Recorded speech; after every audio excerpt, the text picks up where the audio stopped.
اشنا چې ستا نه خوښېږي خو بس بیا خو ماسې ځان ستړی کړی دی وګوره که نه رسټورنټ والا هغه فارموله درته ښیم چې چا هم وروره دا فارموله جوړه که ځای به ډېر ښه شو شاوالې ګوره پخواني هغه یو پکې مکې را پیدا کړی دی وروره د پاسه یې پې لګولې او کورونو منځ کې ښه نور ځای هم درته ښیم خو اول به دله دا رسټورنټ وښیم چې څومره ښایسته یې جوړ کړی دی ښه هواګانې هم دي شنګ شونګ هم دی خو خیر دننه دله یو نظر ښیم بیا درته راټوله علاقه ښیم تاسو وګورئ دې ځای ته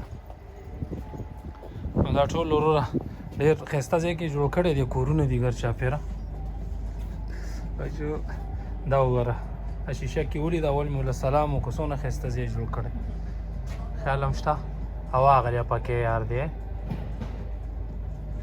نو دا شی دی وګوره اشنا څومره زبردست ځای جوړ کړی او دغه نه دي دا کمبلې غونته چې ځوړند دي دا چې خلک کیني په خپو یا چې ځکه هلته خو یخني ډېره ده خو بوټي او ډیزاین وګوره پاسه پې هغه هیټر هم لګېدلي دی او ډېر ښایسته ځای جوړ کړی دی اوس چې تا نه خوښېږي باچا صاحب نو زه خو بیا ماسې ځان ستړی کړی وګوره کورونو منځ کې ښه دا ټول کورونه دي اونې نه هم لیټونه تو کړي دي خو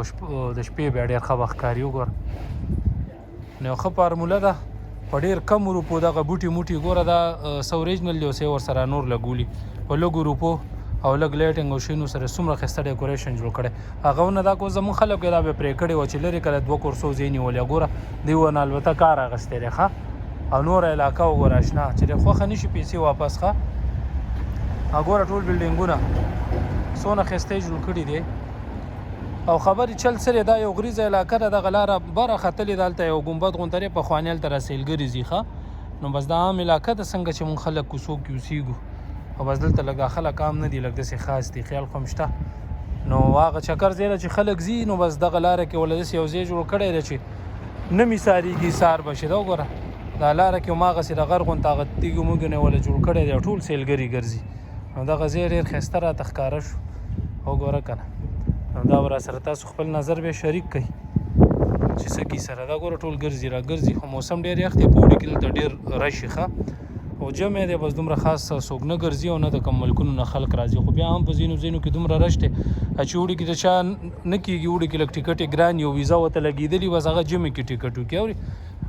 ولې اوړي کې رس ډېرې په جازونو نو هغې ټیکټ یې ګرانوي او اوړي کې دم جمع کې نه نو بیا خلک اکثر خلک دا چانس هم نه ضایع کوي نو ډېر ښایسته ځینې دي خلک پکې ګرځي را ګرځي او بس دغه ګوره جوړې را روانې دي تازه تازه واده شوي نو ښایسته ځای جوړ کړی دی تاسو څه وایي راځه خپل نظر کمنټس کې شریک کړئ